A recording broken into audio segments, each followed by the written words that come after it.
Hello friends, in the last lecture we have seen how to write a letter. Now in this lecture we will see elements of a letter.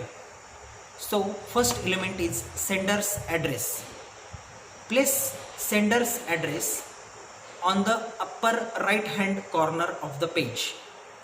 It is common practice to give the name of the sender above the address and skip line between address and the date. You do not have to write the address if the address is not known. Then address of the recipient. The address of the recipient includes his or her full name and titles. For example, Professor P.S. Todkar, MSc Physics, PhD, Head of Department of Physics, Shivaji University, Kolhapur, in such a way. Then salutation. If you know the name of the recipient, for example, he is a male or she is a female, then you can say Mr. or Dr. or Mrs. plus the last name. If you know the position of the recipient but not the name, then you can say dear admission officer, dear personal manager. And if you know neither the name nor the position, then only write dear sir, dear madam, or respected sir, respected madam, etc. And skip a line between the salutation and the subject line. After salutation, it comes the subject line. You have to write the subject of the letter. The subject line helps the recipient to quickly find out what the letter is about. So it is written in subject. For example, application for the post of junior engineer as advertised in the Times of India, and write the date. Then application for work or industrial placement, internship or traineeship at your company. Then skip a line between the subject line and the body of the letter. After subject, you can write a reference from where you got the idea or you got to know about the vacancies in the company. So for example, in reference you can say your advertisement published in Times of India on 13th November 2020, like that. Then body of the letter. Body is content, what you want to convey. The body of the letter is where you present yourself, explain to the recipient why he or she should consider your request. It usually consists of 3 to 4 paragraphs. To make the text easier to read, skip a line between the paragraphs and also before the complementary clause. Always start the first word of the body with a capital letter. For example, respected sir, R should be capital, and sir, S should be capital.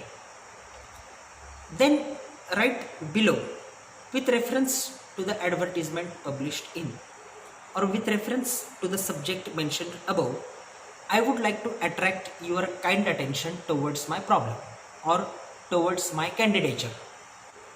Then complementary clause. The complementary clause is typed one line below the body of the letter. If you used the recipient's name, end with yours sincerely or sincerely yours.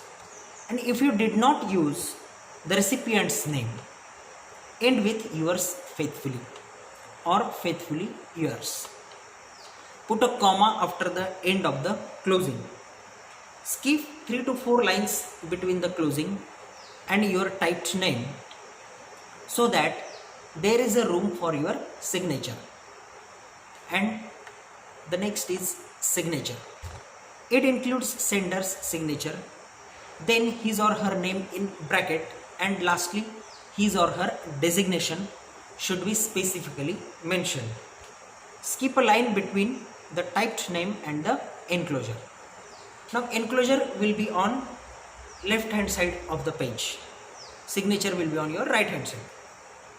Enclosure is what documents you are enclosing with that letter. For example, it is a job application letter. You have to enclose 10th mark sheet, 12th mark sheet, diploma mark sheet, then engineering mark sheet, the courses you have completed, their mark sheet, etc. So do not put a colon after the words. For example, enclosure, and don't put the words. If there are several documents enclosed, you can type their number in brackets. It is not necessary to list them. If you are submitting your cover letter by an email, use the word attachment instead of enclosure. Then in your notes, there is an example given of job application letter. I request you to please go through that example, as I have explained to you right now that how to write a letter. The same is followed in this example on the page number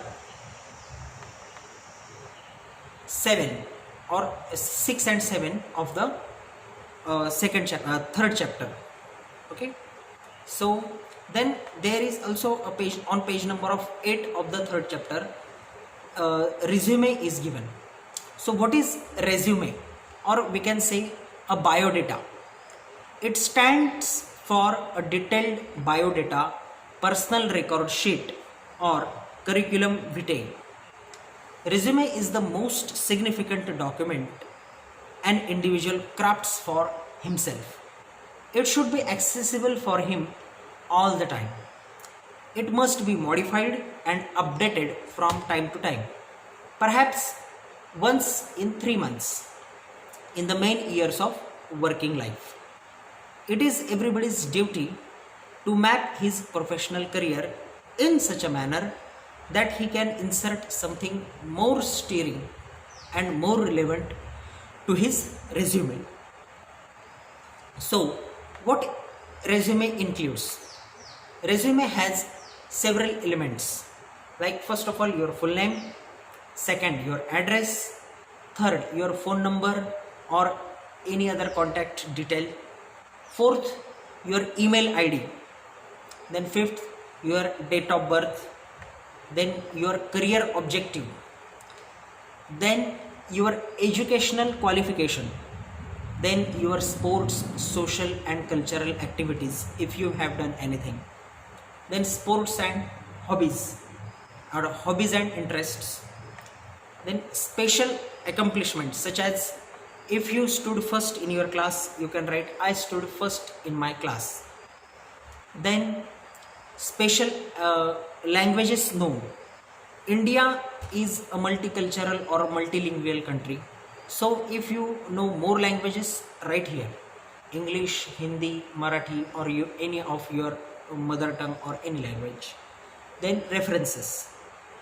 In references, you should write at least 2 to 3 names of the people or the persons you know who are at the top position of the institution. For example, you can write head of the department of your engineering department or principal of your college. So here, after the reference, on page number 9, a detailed resume is given, an example is given, very nice example is given in your notes. I request you to please go through these notes. Then there is a type of letter called inquiry letter. We will see in the next lecture. Till then, thank you.